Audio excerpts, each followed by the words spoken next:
Hi Year 9, here's a quick tutorial on how to manipulate text into all sorts of weird and wonderful shapes in order to prepare you for creating your typography portrait. Now when you do your portrait, you'll be using your tonal map, and the idea is that you'll be fitting all sorts of letters and words into the different shapes of this tonal map. So you're going to start off with a silhouette. These can be hand-drawn, or on this sheet you've got some provided for you. And the idea is that we're going to fill these silhouettes fully with letters and words relevant to what the object is. So I'm going to start with this lipstick here. Because it's a rounded object, I want to actually curve my letters to make the lipstick look like it's more rounded. So I'm actually going to give myself some guidelines first. I'm going to very lightly with a pencil just add in some curved lines to use as a guideline, and that's what I'm going to draw my letters against. If you've got a really large space on one of your objects, like the leaf for example, you can also split that up to make the space smaller, but I'll show you how to do that in a second.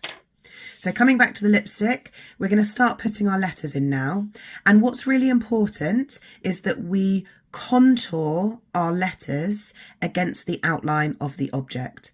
So the first letter L for lipstick, I'm going to put in at the bottom here, and I'm going to draw along the outline of the bottom of the lipstick and draw along this outline here, and then draw my L. And as you can see, I'm curving the line parallel to the guidelines that I've drawn to make the lipstick look a bit more rounded.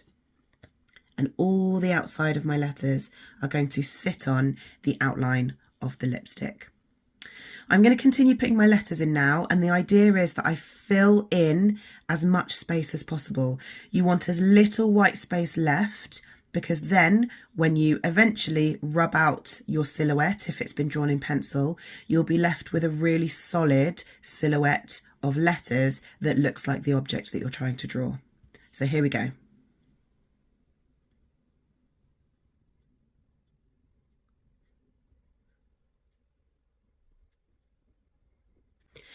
So I've put a couple of letters in there now, and you can see that actually I'm really having to manipulate the shape of the letters to fit into the space provided.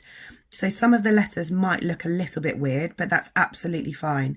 Like I said, the idea is that you have as little white space as possible. So I'm keeping the letters really close together, and any gaps in the letter I'm keeping quite small. So there's not very much white space showing.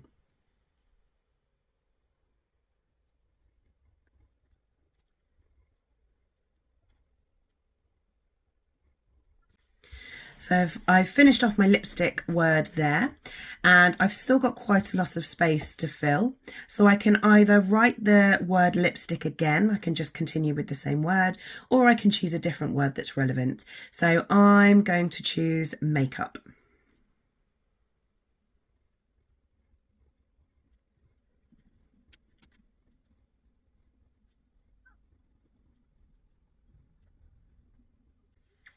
And there we have it.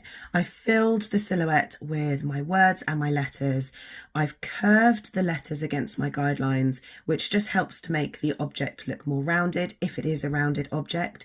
And I've been really sure to keep the white space to a minimum, keeping the letters really close together and any gaps in the letters really small. The most important thing, however, is when I'm putting the letters into the different shapes and areas, I'm contouring those letters against the outline of the silhouette. So all of the edges of my letters that sit on the edge of the silhouette are lined up with that outline. When it comes to bigger objects and bigger items and silhouettes, sometimes the area is far too big to put one word in, or even a few words. It might look a little bit weird if you're trying to fit it into a big space. So again, we can split up these big areas with lines. So I'm going to put a line down the centre of the leaf, and that provides me with some smaller areas to put my words in. If I wanted to, I could split that up even further, so I could put some more lines down here. And that gives me some easier areas to then put my letter and words into.